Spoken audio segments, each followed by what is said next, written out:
Clem and Jay, the hosts of one of my very favorite podcasts, Fucking Cancelled. Welcome aboard.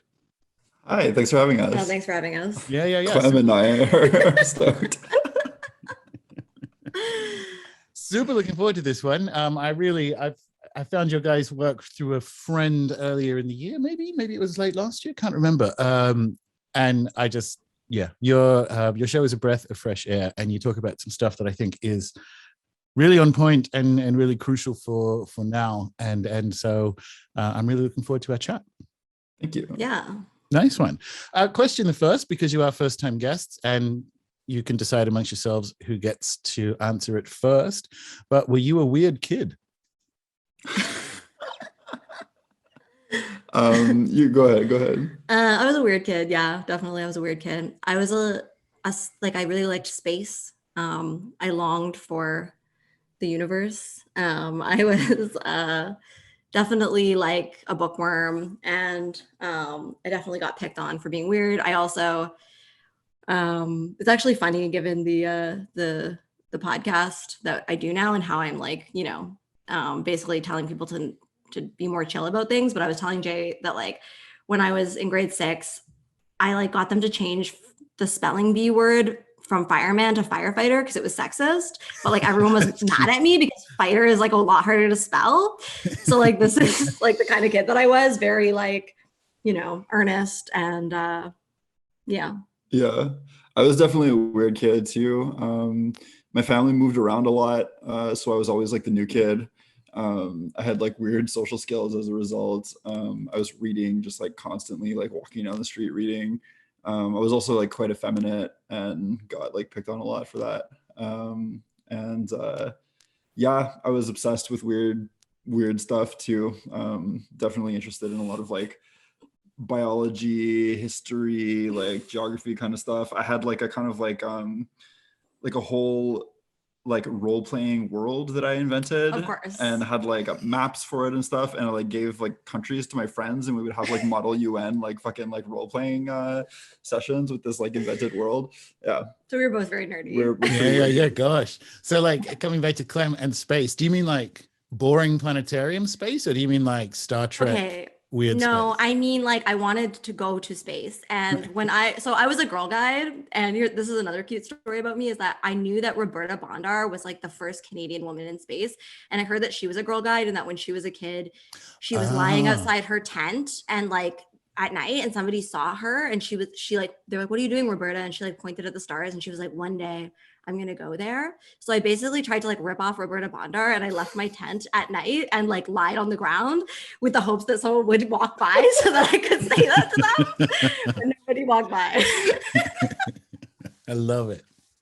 It's funny, like thinking why I asked the question is typically, well, it's a pretty good like loosen up guest kind of question to start with, but also when you get people to think, oh, was I? Yes. The stories do tend to be illustrative and even predictive, like Jay inventing a world and making his friends kind of like organize, and you think, oh, God, yeah, that's weird. That's a weird thing to do. And you look at it and go, it's quite predictive in a weird way. Yeah, it's true. So in either, like, you're both book nerds. Were there any particular standout books from like early teen years or something that were like, this was my book? I read it a bunch of times. I annoyed people with it, but this was one of those kind of like early intellectual development books that I'm like, oh yeah, this opened up my eyes. I think His Dark Materials really like blew my fucking brain like wide open as a kid. And also I think it was reading His Dark Materials was one of the first times that I think like related to a romantic relationship between characters in a really hardcore way. And so I don't know, that was like a bit of a like an emotional awakening for me or something. That relationship between Lyra and I forget the kid's name, but I know. Although I don't know if I like bugged people with it, but I was definitely like, I really loved those books. For me, it's like, I don't know that like the book that comes to mind, I'm not sure what this says about me, but basically it was like a romance. and it was called The Blue Castle by Lucy Maud Montgomery, which is also extremely Canadian of me.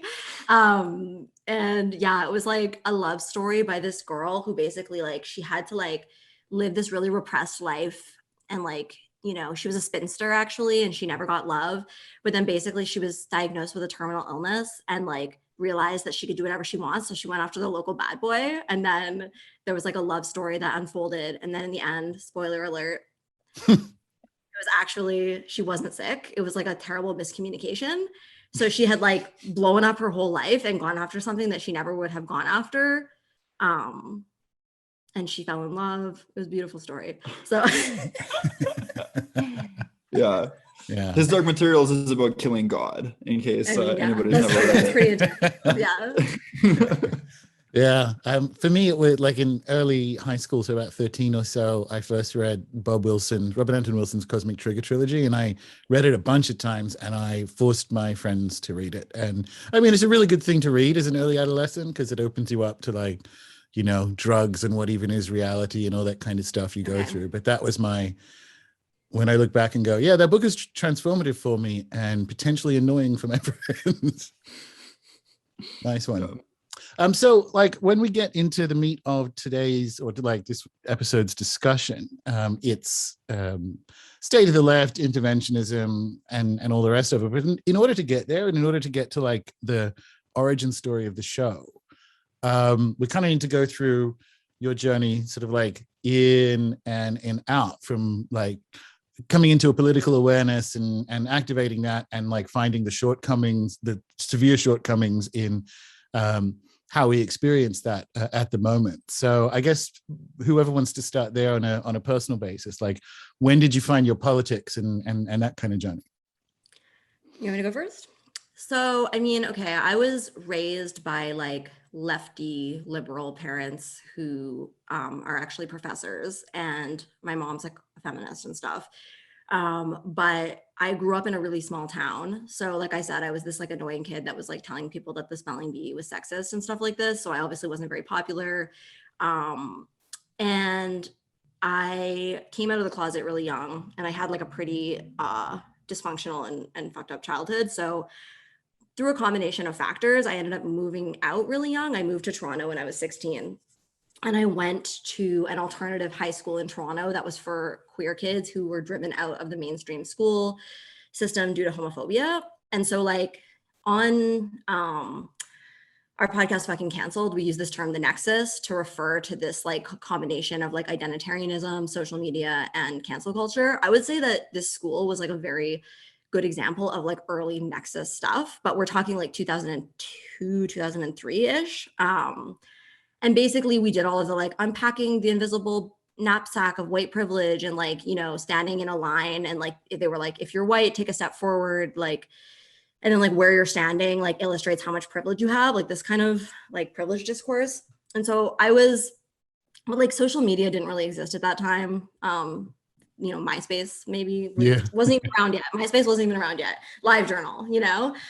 And so like cancel culture obviously didn't exist to the level that it did, but I remember that even within that small school, and like the kids there were all traumatized. We were all like, you know, not really having supportive parents in our lives. And like, we were really taking on this discourse of like, kind of like collecting privilege points and like being very suspicious of each other who had more privilege, and like interpersonal conflicts were already starting to like play out with that language, like mini call outs before this was like a thing.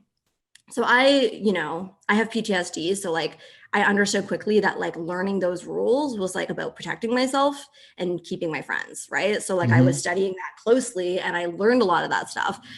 But then my PTSD took me down a totally different road because I'm an alcoholic. So I basically got drunk and stayed drunk for like 9 years. And during those years, I wasn't really in political world very much at all. Like I was street involved, and I was like hanging out with sketchy dudes and stuff like this. So I totally just like paused on all of that.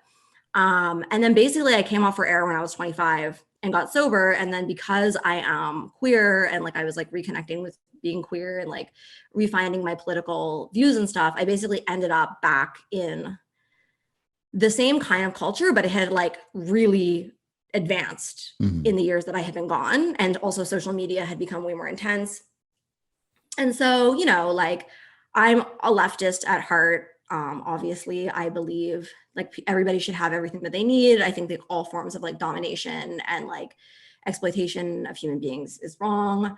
And so like I had those core principles and values, but I found that like I entered into this world that was like pretty scary, where people were treated as very disposable, where like any small misstep or mistake that you make could be used against you in like really dramatic ways.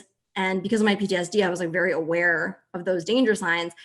And I was like, fuck, I have a very sketchy past because I am an alcoholic, and my life, you know, in the intervening years there had been like really, you know, I'm like, if people are getting in that much trouble for something they say on Facebook or whatever, what are they going to do when they find out like the shit that I used to do when I was drunk? So I spent like about 5 years in sobriety in this really intense, like shame-based place of like trying to like make sense of these two things. And like, how could I, you know, and being a writer, I was like becoming more and more of a public figure as I'm pursuing my goals. And so I'm in the spotlight and I'm like, oh my God, like when is it going to happen? Like, when is my life going to explode? But like many people, I was telling myself, like, if I just, you know, do the right thing, act in integrity, study the rules very carefully, this is hopefully not going to happen to me. And then it did happen to me. And so that was like a very big turning point in my life where I was finally able to start speaking openly about like my critiques of this kind of stuff that goes on the left. Yeah. What about you, Jay? Yeah, for me, I think there's like a bunch of factors that kind of drew me into things. I mean, honestly, I think one is that, well, like I mentioned, we moved around a lot when I was a kid, including living in different countries. One of which was China, which was still very much like a socialist country when I lived there as a kid. And not that, you know, like 90s China was like the most awesome place in the world to live, but it did very much illustrate to my young mind that like there are alternate ways to run a country, like, and they're very obviously there and real, you know. And so it was always sort of like clear to me that you know, you could build a different kind of world, you know. And also when you know, living in countries that had like a very different like standard of development and stuff like that really made me question from a very young age like why it was that some places were like much more materially wealthy than others, and what sort of systems might produce that, you know. And I remember asking my parents about that as a young kid and like not getting satisfying answers, and being very like curious about that, and just having like a deep sense that there was like something very wrong with the picture, you know. So I remember being like really young and thinking about that kind of thing a lot. When I was 13, 14, I got into like punk music, and from punk music I got into sort of like teenage anarchism, and from teenage anarchism I got into more serious anarchism, of the like Noam Chomsky kind of variety. Yeah, sure. You know? And yeah, like read a lot. I was always a big reader. I was always fascinated with like political science and that kind of stuff. So a lot of it was just like absorbing information from books and music, you know. And I think I also moved out young. I moved out when I was 17, moved to Montreal, and you know, also I'm an alcoholic and was drinking very, very heavily from a young age, and found myself in this like kind of punk left scene where the scene was split up into different segments, honestly, and there was sort of like really like crusty drunk punk kind of types who like didn't care at all about politics, and then there was like very politically correct kids that we called the PC kids because they're politically correct.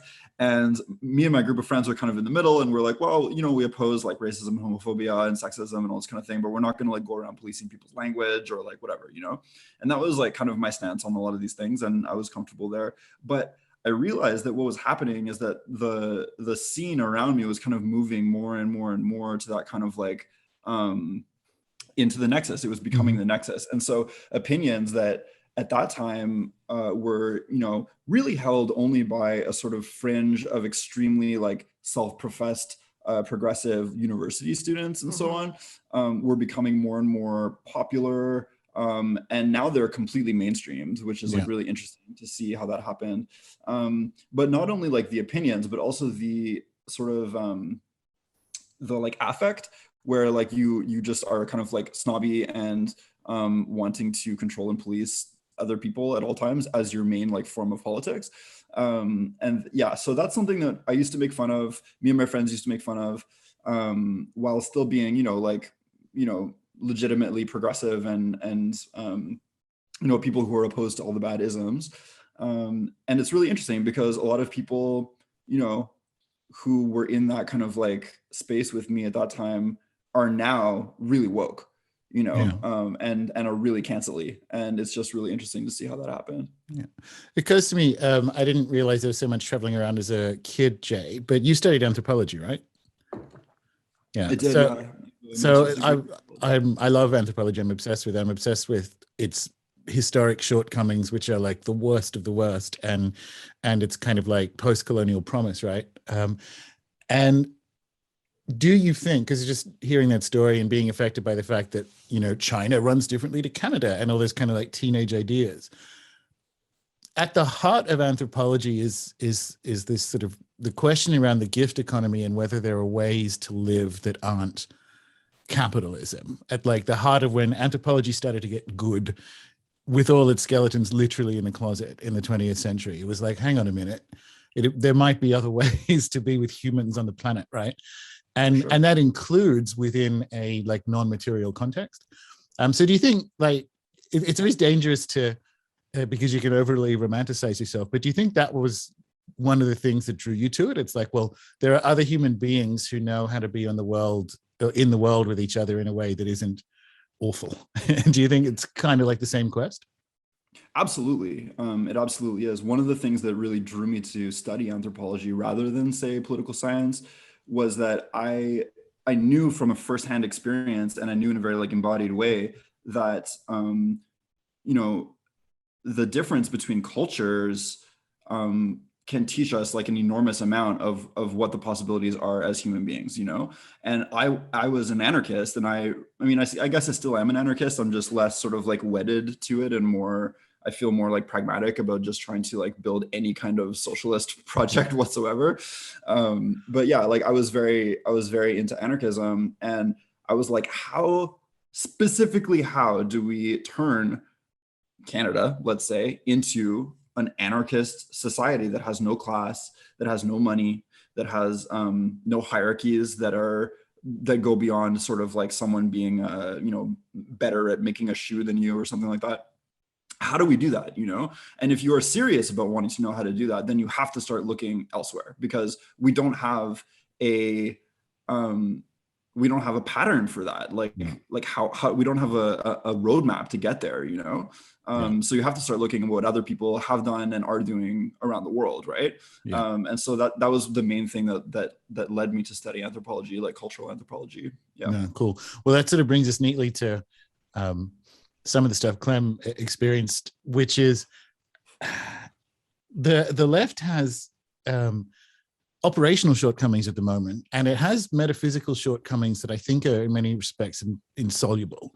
And one of them is that it sort of emerges as a critique of industrializing European monarchies. So when there's actually only so much it can ever say about how we might live better on the earth, because it's still kind of historically stuck. Even if you look at the sort of 19th century Kropotkin-Marx dynamic, it's still kind of stuck very much in a like Europe, like how do we handle power in an industrializing European monarchy?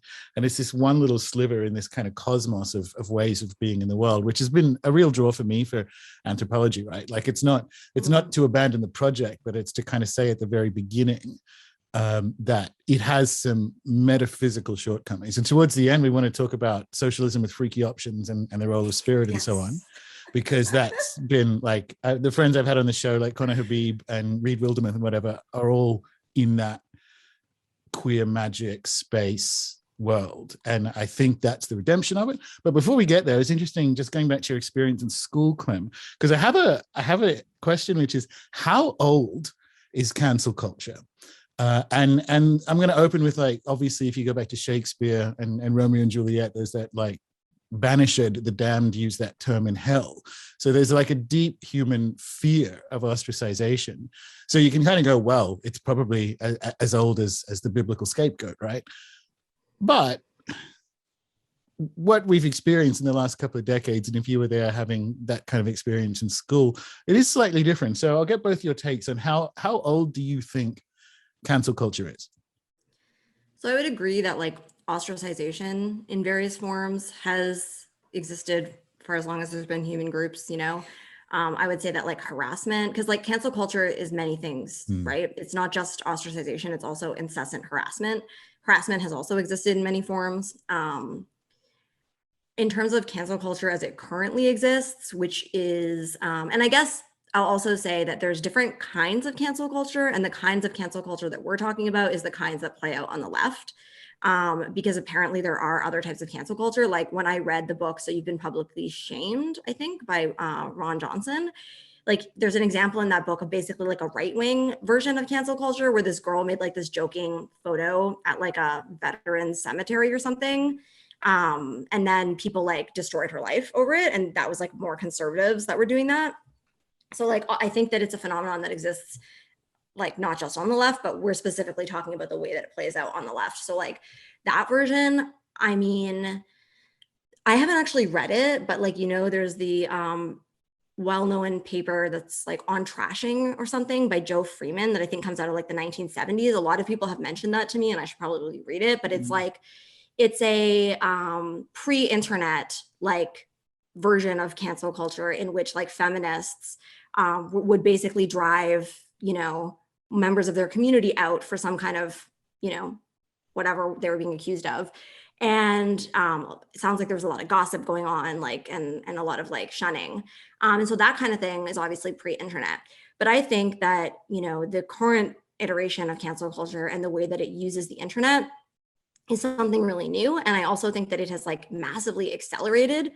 I think that actually the shift in our language from saying call out culture to cancel culture is also not just coincidental. I think it actually reflects the change in the way that we have the way that this culture actually is operating. Because before you could be called out and that call out could be spectacularly disproportionate and large and public, you know, and, you know, you could be basically coerced or forced into agreeing to things or whatever publicly, making an accountability statement or whatever it is. But it was more like at that time, it was more situated around the accusation. So you could be called out for something. And then, yes, you would have always have been called out for that. But now you're marked. And that is why the word cancel is like way more applicable to what is happening now, because it actually doesn't matter. You know, if you've been called out for something and then a cancel campaign gets attached to you, it's not just that like you, you know, can make your statement and then it's going to go away. Even if you do what they tell you, you're permanently marked by it. And anything that the person does after that, even if it's like totally harmless, even if it has nothing to do with the original situation or accusation in any kind of way, you will be, they will still continue to harass you. And then also the contagious factor has become like way ramped up. So like before, it's like, you know, a person might be called out, they might get a bad reputation, but now any person who's associated with the person who's been marked can also be harassed and exiled simply for being associated. So it's like really become way more intense. And I think even in the last couple of years, we've seen it turn up the volume like 200% on it. So in the form that it's taking now, I think that it's relatively new, but I think it has a genesis that goes back quite a while. Yeah, in my experience, I mean, I think that like 10 years ago, when I was like 21 or whatever, and sort of like just being a punk in St. Henry, like, you know, yeah, there was like call outs and people would get sort of like, whatever, like angry comments on like Facebook threads and there'd be like rumors about people and that kind of thing. And that was definitely going on. And it was sort of like whatever, like a danger of existing in a politicized kind of like cultural sphere. But yeah, I think that since then it's just been getting steadily more normalized, and as it gets more normalized, it gets ramped up, and the excesses to which it can go become more and more excessive, you know? Yeah. And so, you know, something that might, you know, 10 years ago have been like, yeah, just like a comment on a Facebook post can now be like, you know, like people will make like entire like accounts just dedicated to fucking with somebody. And then, and you know, and like try to publicize it to like literally like millions of people, right? Yeah. Which is like a whole other level, right? Yeah. And yeah, I don't have too much to add to what Clementine was saying, but basically like canceling in the sense of like shunning people and like group kind of harassment of like an individual as like a scapegoat or as a punishment, whatever, has always existed like almost in every society, I think, probably. I think it's sort of like an inbuilt social behavior that whatever, it's part of like being social creatures. But the way in which it is amplified to this incredible extent by the internet, and also the way that like modern like late capitalist alienation plays into it, it makes us just so much more willing to just like throw human beings away, I think is new, and I think is like accelerating. And also I think that the pandemic mixed with the rise of Black Lives Matter has just like turned everything. It's just like putting gas on a fire, because everyone has just been like locked inside their houses, living on the internet, and being inundated, if you're on the left, with like extremely identitarian rhetoric for like 2 years straight. I mean, that's the recipe, you know. In an environment of continuous like media generated fear, it's like you just the impact on your psyche from the last 18 years of this kind of stuff, which I guess brings to, so it's there in human nature. It was building over the 21st century, and then it's kind of reached some sort of singularity point in the last couple of years because of the ubiquity and in many respects, although not all, because I know you guys really only use Instagram. So there are cures, right? But like, so it's the last few years, it is what you would call the nexus is really what we're talking about. So give people a definition of that, because I want to ask around how that emerged. But so we're like, what's the nexus? So basically, you know, we were trying to come up with a better way to say like woke world or like the social justice warriors or whatever, you know, because there aren't like good terms for what we're even talking about, you know. So we came up with the nexus just as kind of a placeholder, but then it stuck. But I think that it is quite a fitting term, because it is a meeting point of 3 different trends that we've identified. And Clementine mentioned them earlier, but they are social media, identitarianism, specifically like left-wing identitarianism, and cancel culture. And they interact, and they don't just add to each other. They actually create like a sort of like separate phenomenon, which is what we call the nexus, that has a sort of like a runaway effect, where they all feed into each other and modify one another, like those three strains that we identified. So, you know, cancellation within the context of just like, I don't know, the conservatives not liking the Dixie Chicks in the lead up to the Iraq War or something, you know, like conservatives canceled the Dixie Chicks and made them like, you know, the most hated like band in America. You know, that's one thing, but cancellation within the nexus like serves this important like sort of organic function within the nexus, which is that it works as a policing mechanism for the ideological boundaries of the nexus. And so like if people step outside the ideological boundaries of the nexus while being inside of it themselves, right, something will happen to them. They will get threatened. They will get threatened with cancellation. So they can either step back inside, or they can become marked as an outsider, and like the organism of the nexus, if you want to put it that way, has identified them as like a threat, and they're like pushed out, you know. And so it's this way to either like pull people back in or push people back out. And I think that that's like using this kind of organic metaphor or whatever is like an interesting way to look at it. It is a metaphor, you know, it's not, I'm not saying that it's like a crazy monster that's like self-aware or anything like that, but it does have these sort of like behaviors. Predictable and ones. Like one thing that I would add is like something that I've been thinking more and more about, especially after reading this book called On Terror, Love, and Brainwashing by Alexander Stein, which is a book about cults and like fundamentalist ideologies, is that more and more like I'm really beginning to see the way that the nexus functions like fundamentalism. And part of what's interesting about part of why we needed to call it the nexus is because it doesn't have a name, right? And most political ideologies do have some kind of a name, right? If you talk to socialists, they're like obsessed with like, you know, being Marxist, Leninists and like this and that. And they have like their hair splitting constantly, but they're like very specific about like what kind of political ideology they have, right? And they know that they are a political ideology and that there are other political ideologies, and they're like happy to debate, you know, they're all too happy to debate. But the nexus it doesn't call itself anything. And so even the words that we use, like whether you're saying woke or like, like social justice, like warrior, like those, like woke wasn't originally pejorative, but they get that kind of connotation because they're people talking about these people, often people who are like mad about it, and often people on the right who are mad about it. But like, there isn't actually any kind of like coherent ideological framework or naming of the nexus itself. And then along with that, it's like orthodoxies, because a lot of the belief systems inside of the nexus don't make a lot of sense and are kind of contradictory. So if you say something like, you should always like stay in your lane and like take a seat if like somebody who is more marginalized than you says something, like you sort of automatically are expected to take on that person's worldview. But what do you do if there's two marginalized people sitting in front of you who think different things, right? And they never answer that question, and there will be like contradictory things, and you're just told like you need to take it on because it's not your place to disagree, right? So there's all of these like literal logical loopholes that don't make any sense on such a basic level too, that just never are addressed, right? Yeah, and you almost sound silly even bringing them up because they're so obvious, but it's like they're just completely unaddressed, right? And so people just recite these talking points, and it reminds me of religion. Like it's like this. And if you contradict them, or you say like, I don't, that doesn't even, if you even question it, and you're like, that doesn't make sense, you're often responded to with a lot of hostility. And that the only things is because you're like a bigot, And this, what I find fascinating, I described it before, that's very religious, right? So if you look at what the nexus is, it conflates the existence of a problem with its only solution is the only solution, right?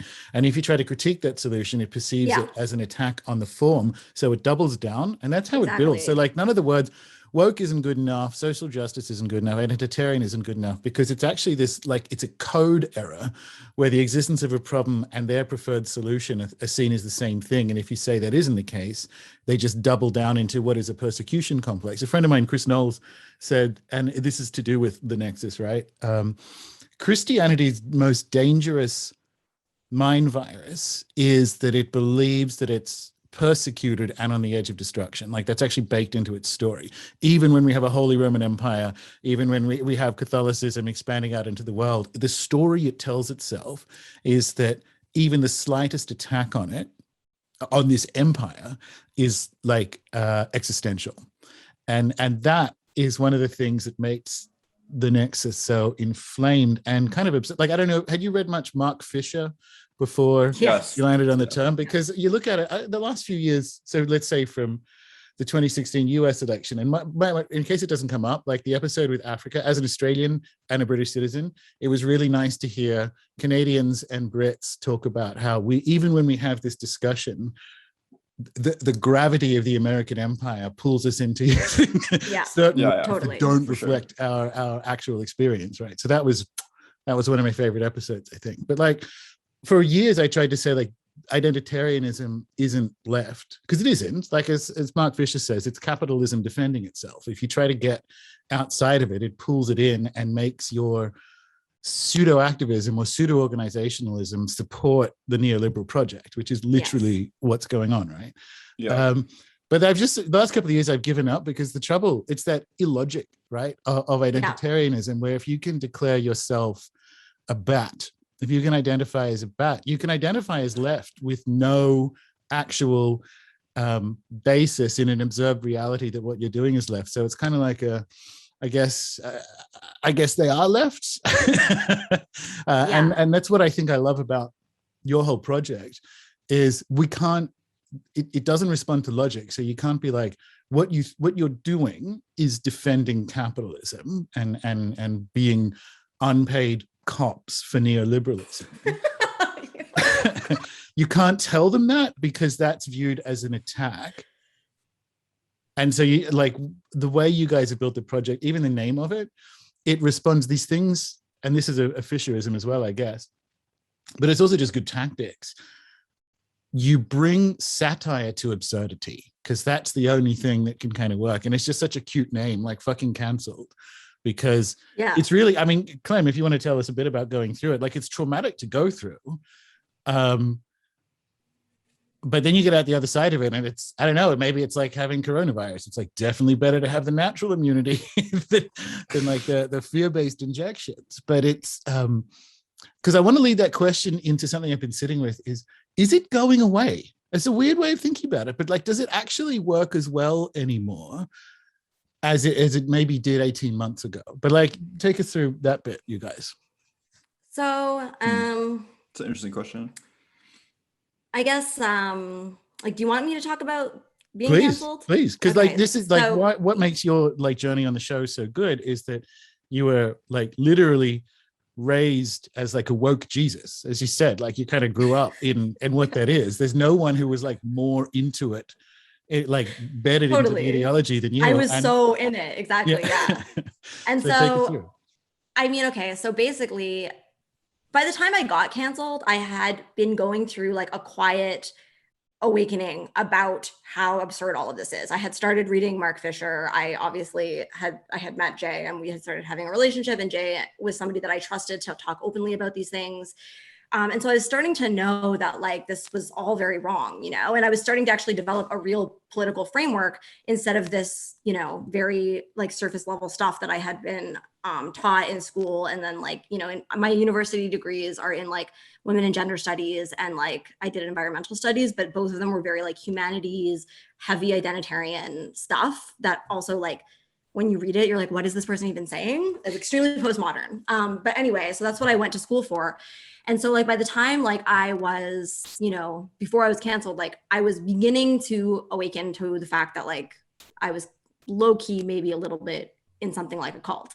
But it was tricky because I'm a self-employed independent writer who had dragged myself out of poverty, and I was finally making enough money to like live off of. And I really didn't want to lose that, you know, and social media is a large way that I make my sales and hold up my business, right? And so I was really scared about like being honest about my beliefs about this, but I had started to become more and more brave, and I had started writing a little bit about it in my zines and stuff like this, but I had not gone like full mask off like I am now. And then I ended up getting canceled, yes, summer of 2020, for the most absurd reasons. Like I was accused of not sharing about Black Lives Matter on my Instagram. I wrote to the person and said, I have shared about it. I'm not sure why you're saying that. And then the person demanded that I deplatform. And it snowballed into like thousands of people harassing me and demanding that I deplatform. And my refusal to deplatform, you know, was framed as white supremacist violence, you know? Yeah. And it like was crazy. And it also resulted in me literally having to move because I was living in a queer like collective situation, and people wanted me to do an accountability process. And I was like, I'm not doing an accountability process because I literally haven't done literally anything. Anyway, I lost the majority of my real life friends. I experienced like a year of like really intense harassment. There's been like huge consequences in my real life. And then people are like, I'm not canceled because I still exist. You know, I'm not canceled because they didn't manage to totally tank my career, despite the fact that like they adamantly continue to try to tank my career and harass everyone that's associated with me and so on and so forth. So, I mean, yeah, like that, it made me fucking suicidal, like to lose everything in my life like that, like all the relationships that I have built since moving to the city, except for like 3 of them, to be treated like I represent things that I absolutely abhor and stand against. To be like totally dehumanized and turn into this like 2-dimensional evil caricature, like crazy. So that was really bad.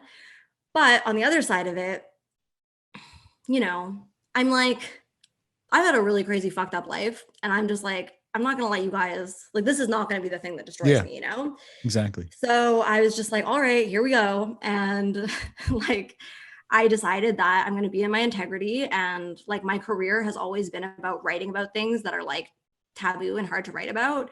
So I was like, I'm just going to be honest, like I always have been. And I started to say honestly what I think about this culture. Jay and I started having lots of conversations about it. And then we were like, what if we made a podcast? And honestly, we've grown so much even since then, because when we first did it, we were terrified. Like we recorded a few episodes and we're like, we can't do this. This is terrifying. Like, you know, and the consequences since putting the podcast out, you know, has been super intense, because obviously everyone who's trying to cancel us are like turning up the volume on that in like an extreme way, because they're mad that we're like standing out against this stuff. But on the other hand, in so many ways, this experience profoundly shifted a lot of stuff that was like lingering PTSD stuff that I was carrying since childhood, which is the people pleasing fawn response of like, it's more important for me to protect myself and to remain safe and to like stay in a group of people who are disrespecting me and dehumanizing me than it is, you know, to like be in integrity and have appropriate boundaries and to say like, I'm allowed to disagree with you. I'm allowed to like say no, you know? And so that has really helped me. And because of that, I am now able to like think totally clearly. I don't have to like stop myself from wrong thought if I'm like moving in a direction that like, I'm like, no, you're not allowed to think about that. I can like honestly ask questions. I can like deepen my political commitments.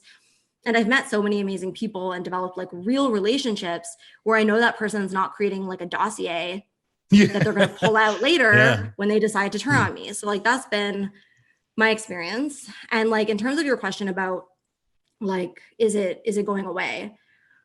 I mean, people are still being canceled and they're being canceled for the most absurd reasons. And like how bold the cancels are is like pretty intense. Like I've seen cancellations recently where I'm like, that doesn't even make even a shred of sense. And like just like literally made up like every part of it, like just like wild shit. And people are just like using such over the top language, using violence about like something that is like literally has nothing to do with violence anyway. So it's like really still happening. At the same time, I think that the number of people on the left who are speaking out about this has highly increased even in the past year. The amount of people who are like willing to associate with me is like, I'm like, wow, you guys are all very brave, because I know they experience harassment for that. The amount of people who are like willing to have us on this podcast, who are willing to like have these kind of conversations publicly has like really, really increased. And so I think that there's going to be waves of backlashes. Like, I think that there's going to be leftists who are like, we are not going to let you guys claim the left. We are leftists. We don't believe in treating human beings this way. We want to talk about this. We want to change things. And then there's going to be waves where the cancelers and people who are like really wedded to that like fundamentalist ideology are going to like, you know, they're just going to keep turning up their volume and like coming in and doing whatever they can. Is it like the end of a toddler's argument? Because I think it is. I think the toddler wants a drink. Don't give the toddler a drink. Toddler's on the floor screaming. Right. And I think we're at that point of cancellation because they don't make any sense. My favorite one yesterday, like Charles Eisenstein's been on the show too, and he's currently in his North Atlantic Books which is his publishers, come out against him. He's a Jewish intellectual for his like pro-Nazism in his most recent piece. And you go like, it can't be any more absurd. Like, but like, I think that's the point. I think we're actually at this point that what I want to tell people is to not be afraid. I was kind of only half joking about the natural immunity is better. It doesn't work anymore. They will eventually come for you, but it doesn't, because it's so absurd. It's now like, it's the toddler on the floor. There was never any logic to begin with, but now it's actually destroying itself because people like you, and this is why I asked the question, because I've been thinking about when did the pH change on that? And I think your show is one of them. And there was a couple of other moments, and there's plenty to critique about someone like Jesse Singal. And sort of this is much less so with Glenn Greenwald, but nevertheless there. And I kind of looked at the end of Q1 when Jesse had his pile on, and they're like, well, fuck it, I'm just going to move to this platform and we're going to do this. And he had people like Matt Taibbi and Glenn Greenwald around him. You go, it actually doesn't work anymore. Like they're, you know, famous writers and whatever, but like it's so absurd now that I actually think a shift has happened. And I don't think that the people who are doing the bullying for neoliberalism, do you know, are you familiar with like the dark forest theory of the internet? I mean, I'm familiar with the dark forest theory of aliens. But not of the internet. It's the same thing. So the internet is retreated into like, I'm glad you like the alien. I'm glad you know the alien thing of it. But like the internet is retreated into private groups and little subgroups like communities who build around podcasts and so on, because it's just the open internet, the dark forest, is filled with deranged predators that you don't want anything to do with. So yo, that's so fucking true, man. Yo, like like over the past year, both Clementine and I have gotten way more into like Discord chat Yeah. groups because Or they're Telegram, like way less scary. Telegram's like way dank these days, but like same situation. Yeah. Right. Okay. Super interesting. Okay. So you guys, you said it best on the other two podcasts ago, Jay, we said you don't fuck with Twitter. I stopped using it, took it off all my devices in January.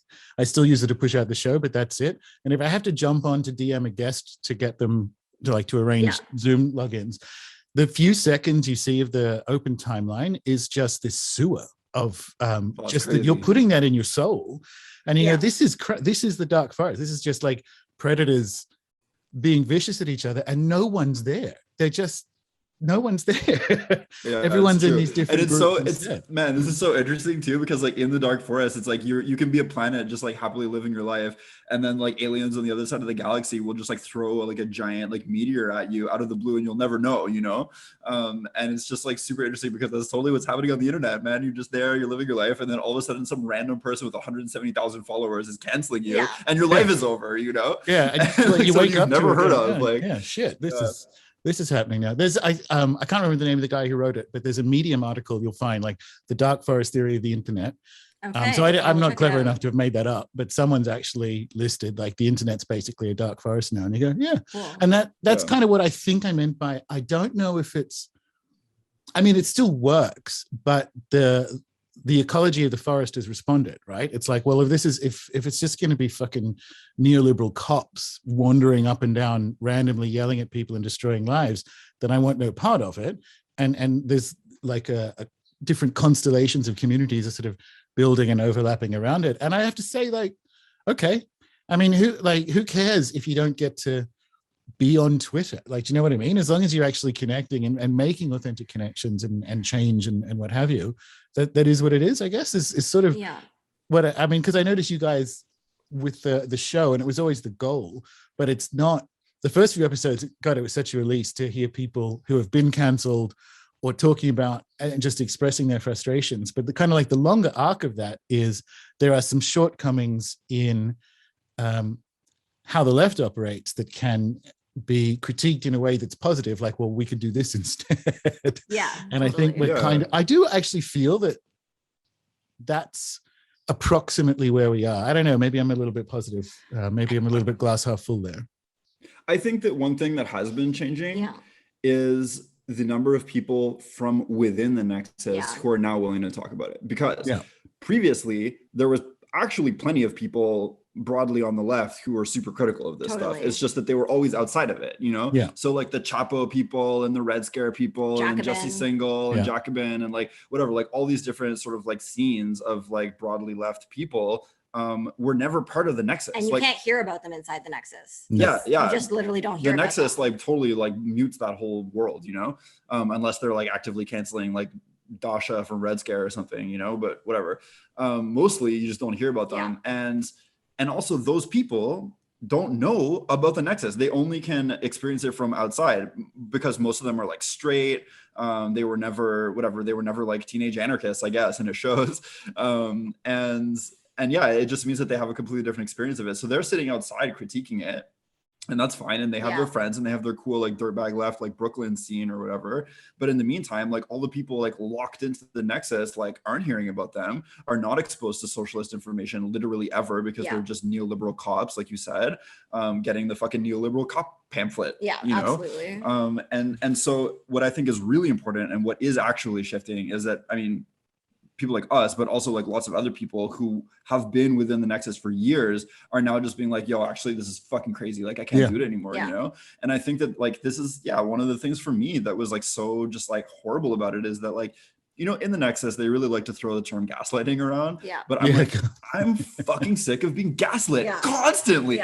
You know, it's crazy. Like, stop telling me that things are true that aren't true. You know, that like things that are happening are not happening. Whatever it is, you know, I'm just so sick of it. So that's why, you know, just being able to literally just like say things that are true is like such a liberating experience. And I think that that's like one of the ways that we can like kind of win people over to the real left is that we do have that lived experience of living in the Nexus, and we are able to relate to people's experiences of being canceled or of canceling others, or just living like literally like a decade of their life in terror of being canceled, because honestly, people like fucking Jesse Singal or like whatever, I don't think that they're like really like afraid of being canceled. Like they don't really care.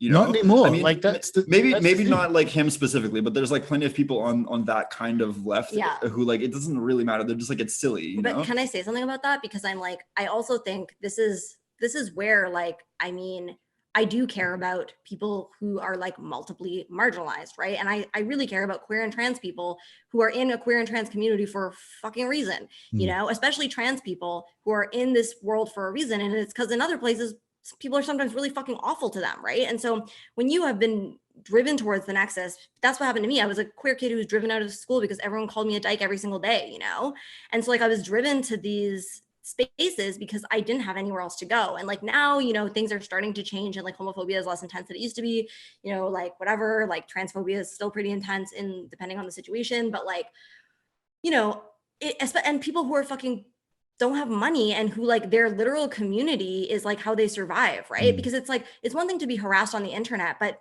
unfortunately cancel culture doesn't stay on the internet, right? And so if you are, some queer kid who's working some shitty job, and something happens and you lose your job and you don't have any money, like hopefully your other queer friends are gonna like let you like crash on their couch or like cook you food or something like this. And so like the problem with cancel culture is that it's threatening that. Like it's truly threatening people's real material security. And for some of us, we don't fucking have anything. And so it's like, that's why it's like so much more terrifying. And so I think that it's true. Like a lot of them are just like literally doing that toddler on the floor thing, screaming, but like they actually still have a lot of power to, and I think the more like, security you have, the less they're able to affect you. Yeah. But if you don't have a lot of security and you get blown up that way, it can literally be, life ending, like quite literally. And especially like a lot of people who are in those worlds also already have mental health issues, right? Like I have PTSD, like going through this kind of experience can create PTSD. And if you already have PTSD, like going through something like this, like there's like lists of stressors that are like, concerning for mental health, like, like losing a relationship or like losing your job or like, being bullied. Like there's like, and they're all separate stressors, but like cancellation hits you with like all of them at once and pulls out your support system at the same time, right? So it's like really one of the worst things. And if you're a true believer, like sometimes people like literally like participate in their own cancellations in this like really a way that's like really awful to watch, and you can just see their little brains like melting like under the pressure of it. So there's also like an existential like philosophical like breakdown where you're like, everything that I believe, like I thought if I did everything right and I did what I was asked, they would stop, and then they just don't stop and they like turn it up even more because no one's in charge of it. No one's in charge. I guess, no one is the worst possible time to lose your belief system is when you need it to navigate a crisis. Totally. And so if you're there going, I thought this was how reality worked, and it doesn't. That sucks. So, but that like, it's a really good point. And I think that's why like the Nexus is a better idea than just cancel culture, because it speaks to the fact that it does have a wider reality that impacts the people that it purports to speak for. Exactly.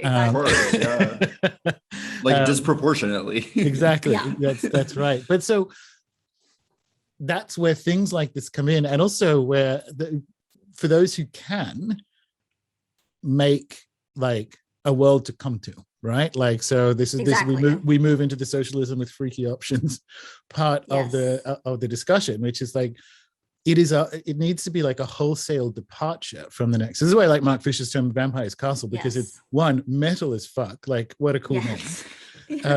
But two, like there is no redemption in it. You just leave. But then the question is like, where do you go, right? And so tell us what socialism with freaky options is. Well, okay. I mean, one thing is that, like we are trying to make sure that when people do understand that they have to leave the fucking Vampire's Castle, that they need to get out of the Nexus, that they have somewhere to land.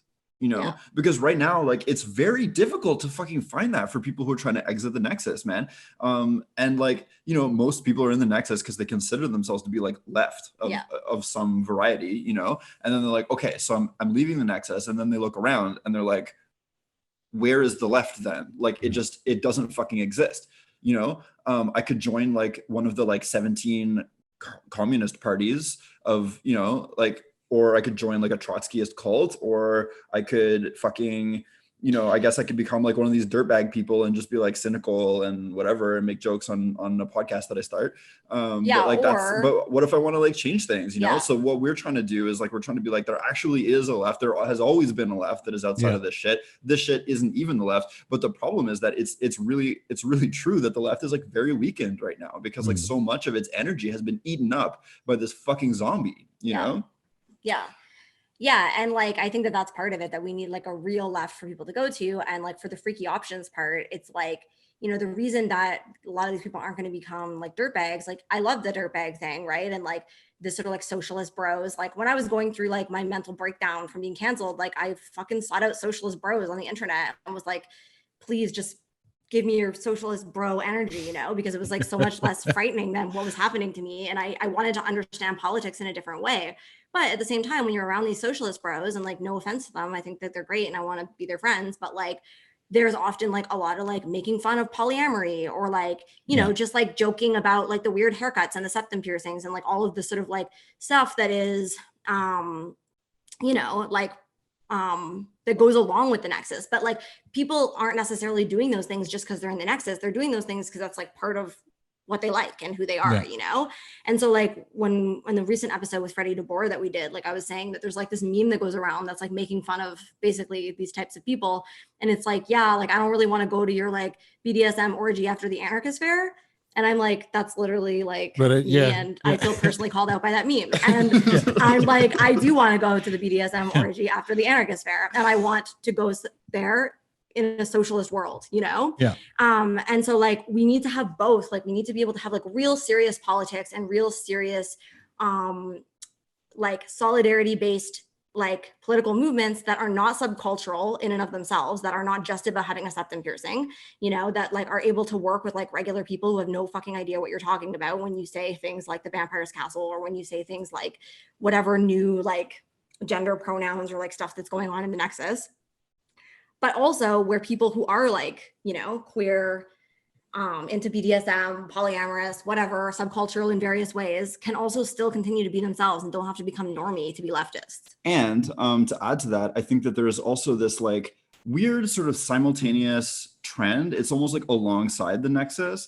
And it overlaps in some ways, but it's like these kind of like extremely online, like furry communists, you know, who are like these teen communists who are like trans, furry, like just like really subcultural in like how like weirdly like woke and like intense they are about all kinds of identity stuff, whatever. But they're like very into like Stalin, you know? I don't think I know about and this. They have like rainbow Stalin memes and like all this kind of thing, you know? And it's like, and they imagine that socialism is when you are really gay about things while making Stalin memes, you know? And it's like, that's not socialism. And we need them to understand that like that we're not trying to build socialism that is only freaky. We're trying to build freaky options. We're trying to build socialism with freaky options. We want like regular, ordinary fucking people. We want your mom, okay, little teenager, to be a socialist. And we want your granddad to like be able to like drive his car to work and do normal granddad things, and also live in a world where he's not treated as a fucking disposable commodity by capitalists, you know?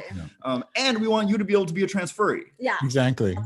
I would say that's a really good point, Jay. Like, that's probably the vampire's stables, right? Like, it's not quite out of the castle at that point.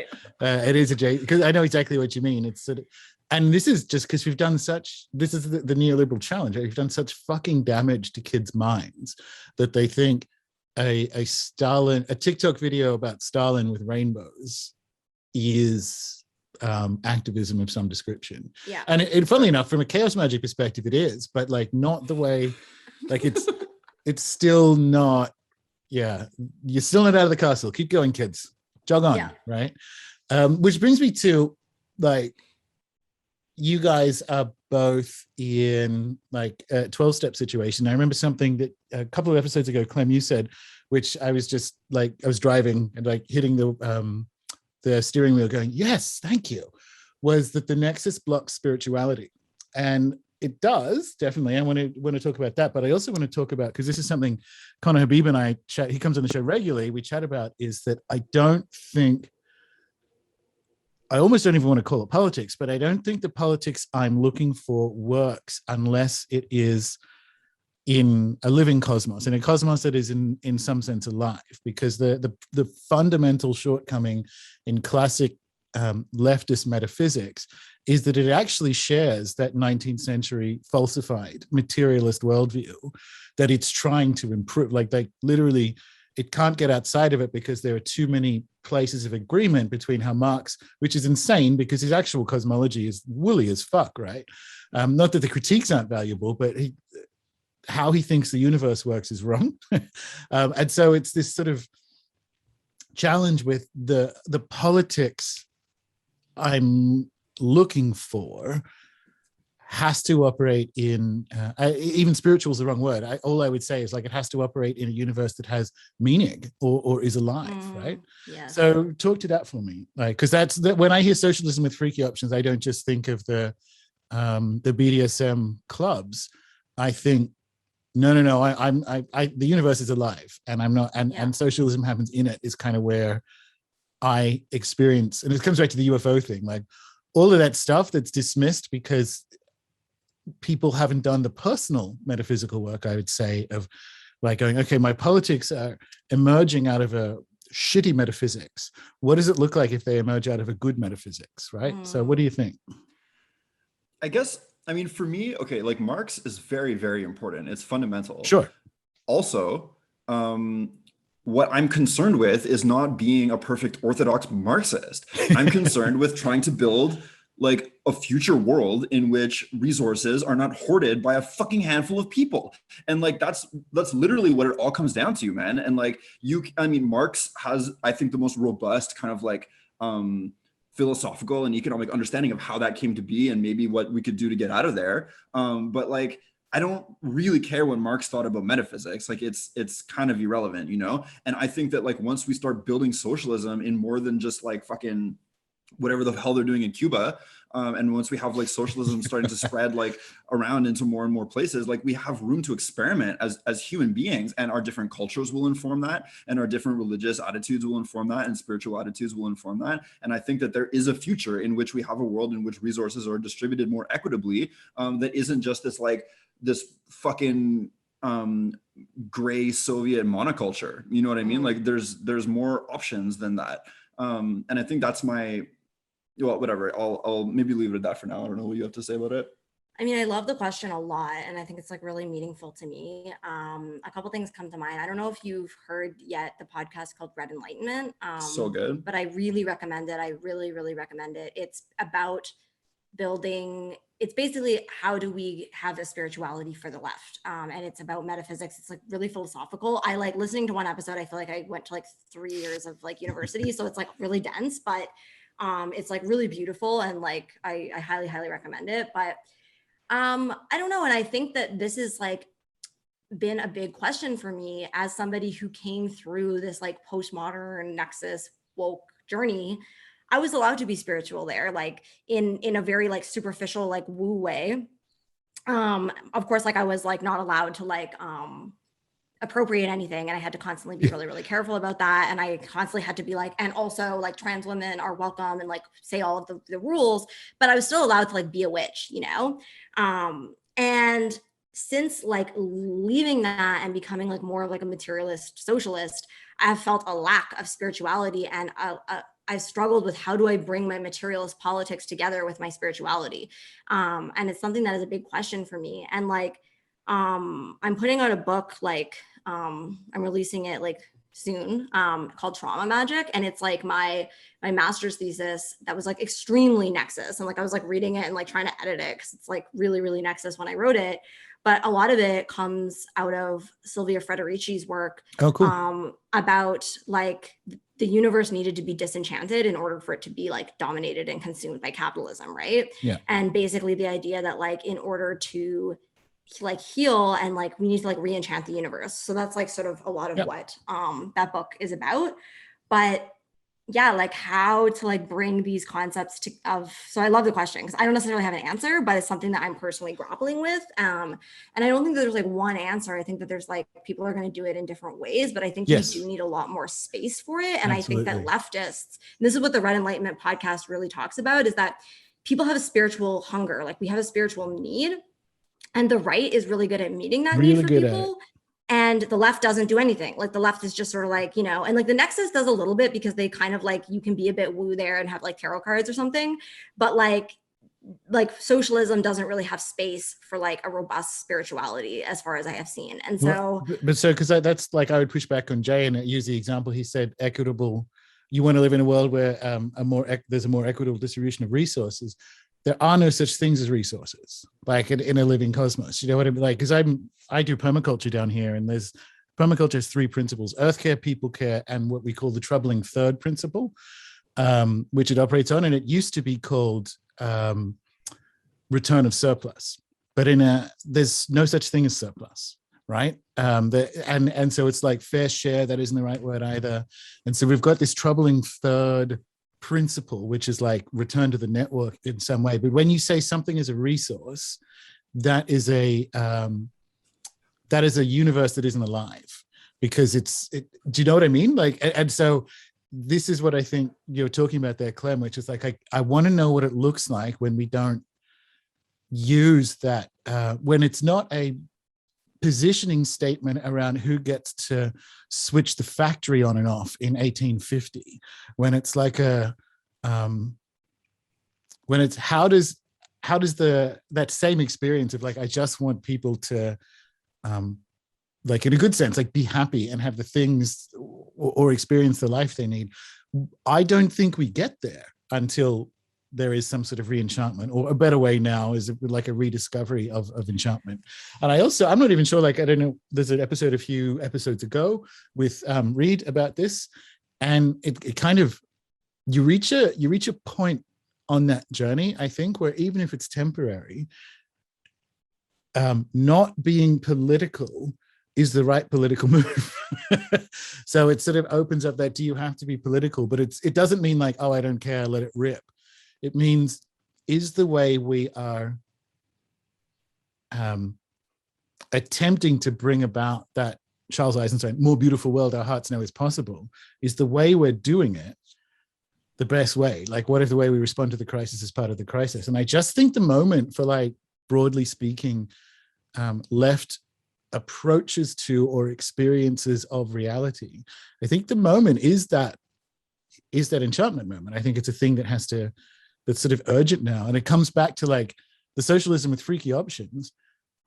If you're outside the vampire's castle, the thing we need to, and build is even the wrong term here, the world we need to be for people to come to, I think, and everyone has to land on their own like experience of the cosmos, but like it needs to have that baked into it, so it isn't the dirtbag left dismissal of it, because they'll do the kind of classic left thing of rounding on any kind of spiritual experience as irrelevant, but it's not relevant. I mean, it's not irrelevant. It's how you are in the world until you die, I guess. I don't know. What do you think? Yeah, I mean, there's 2 things that come to mind, right? One is that, like, I don't know, it brings to mind this this paper, I'm forgetting the author's name, but it's called Being Prey, and it's about this woman who got attacked by an alligator. And she talks about basically like the experience of basically being a resource for that alligator. Yeah. And how humans, we've taken ourselves out of the food web, and we don't think about ourselves that way. But I think that there's a shift, and like, knowing Jay, like, I know, like, you know what they mean by that, which is just that, like, people need things, right? And everything needs things. And so we have to think about how are things getting distributed to those that need them. And like, yeah, we do live on a planet that is like dominated by human beings, right? And so like, how do we start to like step into that more responsibly in a way that has more respect for like, you know, the living cosmos and other life forms? And obviously that is an urgent question right now, given the catastrophes that we are experiencing. And so there needs to be this huge shift around that. But I also think like part of my spirituality and part of my understanding is that like we really, because like I'm a vegan, but like I'm not like your typical vegan, because like I'm like, you know, plants are alive too, guys. Like there's this like sticker that's like, if you love animals, like don't eat them, that was like on the street, and somebody wrote, I love plants too. And it's like, yeah, like we actually, unless you're out here photosynthesizing, you actually do have to destroy things to live. And I think it's not about stepping out of that ethical relationship, but it's actually like really understanding that that exists, right? And like, how do we relate to that in a much more responsible way? And then the other thing that I wanted to say is just that like, I feel like we really need this middle ground, because like I really want people out here having spiritual experiences and like thinking deeply and like getting philosophical and like having time to really understand like what all of this means to them and stuff. And at the same time, I'm like, we need to build mass power. And like, because the thing is that unless I can like, I don't know, we just watched this documentary about like mushrooms last night. And I'm like, unless I can like sneak into these capitalist rooms and get the capitalists really high and like get them to have a spiritual awakening or something, I don't know if that they're really going to change or give things up. No, and like we as the regular people, we can have as much, you know, spiritual awakenings as we want. But like, unless we can do something to literally force the hands of these capitalists, we're fucked, right? And so I think there's both levels have to happen. And I do think we have a lot of work to do on like personal and communal levels and spiritually. And I think that that's going to make our movements a lot more effective and, you know, move us away from nexus shit, because we're like weirdly projecting shit on each other through that. We're scapegoating each other, right? But we need to build mass power. And this is where I'm like truly a socialist, because I'm like, I don't know how we're going to stop the people who have all the guns and the tanks and the money, who are making the decisions to continue to dig oil out of the ground when they know that they're killing all of us, you know? And because that's so fucking real, I'm like, I don't know how to get there unless we can actually build like solidarity, like in a way that like globally, in a way that we've never had before, to actually be like, no, you know? Yeah. I don't know that much about permaculture, but I do know what you mean, like in the sense that, okay, so it is totally possible to imagine, actually, we don't even have to imagine, we can look at historical examples of like socialism that was extremely brutal for the earth, right? And you know, that happened, that literally happened. Like China almost completely deforested like their own country under a socialist economic system, and that was extremely bad, you know. The Soviet Union had some environmental initiatives and also some like insanely just like horribly brutal extraction schemes and stuff like that. So it is totally true that socialism by itself doesn't automatically mean that we're going to have like a robust green ecology, you know. However, I think that it definitely like at least opens up the possibility to like a green economy, whereas I think capitalism is just fucking will never ever be able to transition that way. I do think though that like it does beg the question, right? Like how do we change our value system so that the land has value, right? And I mean, one way you could do that is sort of by giving it like a dollar value, right? Which is what sort of like green capitalists might want to do. And they're like, oh, well, you know, if we extract everything, then there's nothing left to extract, right? And, you know, a sort of like, you could imagine a kind of like socialist version of that too, where it's like the use value and whatever, like of the land, like needs to be like kept in mind. So, you know, actually like something that we farm has to be, we have to inflate its value to represent like the damage that we're doing to the topsoil or something like that, right? And then I think that like you can imagine a third way, which is that like, which honestly I think has to be a spiritual way, where we're saying actually there's like an inherent value to the land and it can't really be quantified. And to quantify it is almost like profane, you know? And I do think that something along those lines will literally need to be what we come up with in order to have a future. That isn't like a really horrifying one, you know? And I don't know how to get there, but I do think that it's important. And I do think that spirituality is the vector by which we can get there. But I also think, like, I agree completely with all of that. I also think if knowing how to get there is the problem, right? Because it's the mindset. This is that Bayo Akomolafe stuff. What if the way we respond to the crisis is part of the crisis?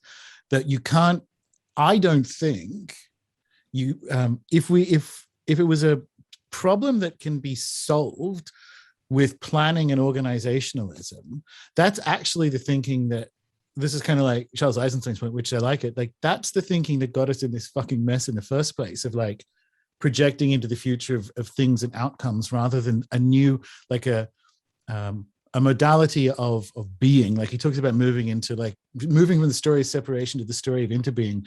And I know exactly what you mean, Clem, about mass power.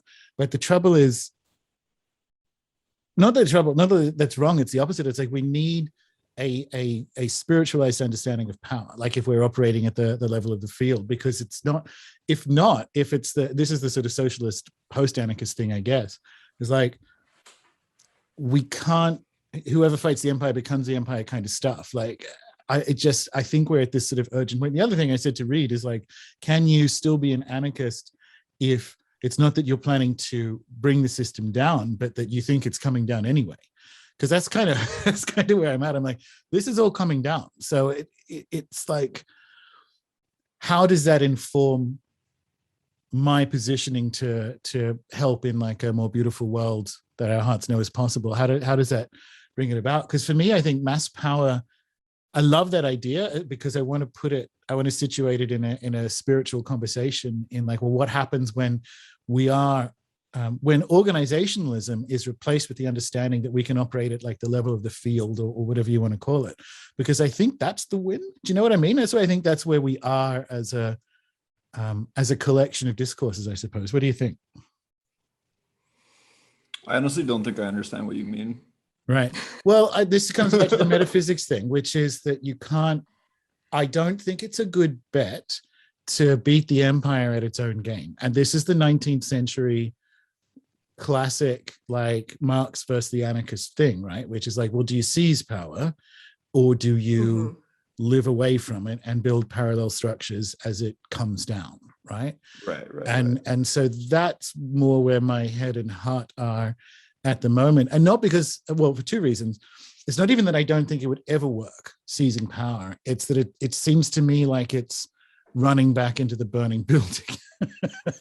I know what you mean. I mean, I spent a really long time being very firmly in the camp of like, we absolutely like cannot like seize power. We need to destroy power, and we need to like build these parallel structures that people can then move towards as like empire falls or whatever. I'm at this point, I'm sort of like, you know what? If I've said this to Clementine before a bunch of times, if there was like a big organized anarchist movement that had its shit together in literally any kind of a way, I would be part of it. Yeah. But there isn't. They're like, it's even more bleak than like the communists. That's true. As far as I could tell, you know, like people are, it's like so atomized, and it's very nexus. It's oh, it is. People think anarchism is putting BLM on their Twitter handles and telling people to vote for Biden, and exactly. Anyway. Yeah, it's fucking crazy. And like the largest political projects that the anarchists in North America anyway can imagine is like these little like mutual aid projects. And mutual aid is fine, but it's not, you know, that's not seizing the ability to project power or like anything. And it doesn't attack power either. It's just like, it's like making up, using basically charity. Honestly, it's like making up for the lack of fucking social resources that we should already have, you know? So I don't know. It's just like a bleak situation. And at this point, I'm honestly just like, I would settle for even like a slightly more social democracy. Like I joined the fucking like Social Democrat Party here in Quebec Solidaire, the other day. I was like, have my $5 a year. I want to see what you're up to, because I'm just like sick of fucking losing all the time. I'm sick of like not having anywhere to stand. I'm sick of not having an organization bigger than 20 fucking people. It's so like, it's just so obliterating to the spirit, you know? And so I'm willing to be part of a social democratic party, even if I don't agree with all the things that they think. Especially like Quebec Solidaire is like really wrapped up in kind of Quebec nationalism, which I don't super care about. But at least they're fucking socialists in some kind of a way, and they have about a sixth of the seats in the Assemblée Nationale in Quebec City. So that's not nothing, and at least we can maybe work with that a little bit, instead of like literally just fucking doing nothing. Yeah. I don't know. And I guess like for me, I think there's like this weird like false dichotomy that gets created between like, the anarchists who are just like, building the new world in the shell of the old, and then like basically the like revolutionaries who think we're going to seize power by force. And I'm like, I'm not sure, man. I don't have any tanks. Like, I don't really know how I'm going to do that. Yeah. So like, I don't think that's not what I mean when I say build mass power. Yeah. What I mean is every single person in the country walking out of their job. Every single person walking out of their job and saying, no, we're not doing this until you fucking stop the pipeline. Like, I'm talking mass power in the sense of like what unions do, right? Which is that we build all their shit. Like, and I mean, now we have to think internationally, since they put their exploitation elsewhere. But I mean, if we had like international worker solidarity and we're like, actually, we're not building your shit anymore until you stop destroying the planet. Like, that's the kind of power. Unfortunately, they still have tanks and they still do have guns. So they're going to use that against our power. And they're going to try to shut us down. But I'm interested in seeing what we can build in that way. Yeah, I'm definitely lovely. I'm not a LARPer. Like, I'm not like I'm suddenly going to be a revolutionary and run out here and like unseat the government or something. Cause I'm like, that's not happening. I want to be in reality. But I'm like, I think mass power is like, it's solidarity. And when we actually like decide to work together to like stop progress until things change. Right. Love it. Yeah. I think that's like, so it's sort of like a cosmic or hyperdimensional union, because it's hyperdimensional union. Because I bristle at organizationalism, but I think if there was that connection, it would be emergent. It would like respond. So you actually don't need to have a fucking meeting and get everyone in the list of it. That's the mass power I think I was talking about, where it's like, actually, because if that message was able to spread to people, it can happen in a day. Like, it can actually be like nope, people in Taiwan are walking out, they're not making your iPhones, people in wherever. That's kind of what I'm glad we're sort of on the same page there, but that's exactly the kind of power and optimism that I think can come from doing the work of like, well, what universe do I live in, and what do I want it to be? And that's really cool. Sure. I love it. Yeah. And it's like, maybe we don't know what to do. Yeah. But we do know that what we're doing is not it. Yeah. It's not it, man. And like, we honestly, I'll say this, a huge reason why me and Clementine are fucking like obsessed with cancel culture is not just because we got fucking canceled, man. It's because it's making it impossible to fucking do anything else. It's taking all the energy. It's taking all the energy. Fucking energy is wrapped up in this shit, man. Like, it's awful, And I actually do care a lot. And that is why, like, I've made it my fucking mission to just complain about cancel culture forever until they fucking stop, man. Because like, we need to be able to do anything else. We need to be able to have like generative conversations and like this conversation, and just be like, what could we do? Like, what are the possibilities? And like, people have incredible prefrontal cortexes that are like incredibly good at like thinking incredible ideas. We've solved lots of problems as like a human species, right? And I'm like, what if we all were able to use the freedom of our thought to actually like really go hard on these questions? So I hope that we can. I love it. And that's such a wonderful and optimistic place to finish up. So guys, I loved it. I love your show. Tell people where to find you guys, the show, other stuff you got going on, all that good stuff. Yep, fucking canceled. You can find it at patreon.com/fucking canceled. Like, all the episodes are for free. You just have to like scroll down a little bit. And we have free transcripts on the Patreon as well. Yeah, we transcribe our episodes and we put them up there for free. Also Libsyn. So we're on fuckingcancelled.libsyn.com. And basically anywhere that you can find podcasts. Yeah, Spotify, all that kind of stuff. I'm unfortunately on Instagram. My handle is dominophagy. Clementine is Clementine Morgan. Yeah, I'm Clementine Morgan basically everywhere. You can find me on Instagram. I have a website, clementinemorgan.com, where I sell my zines and my books and things. Yeah. Yeah. Thanks so much for having us on, man. This was a really interesting conversation. Show, absolutely. Thanks indeed. I love it. Keep up the good work, guys, and I'll let you go. All right. Take care. Bye.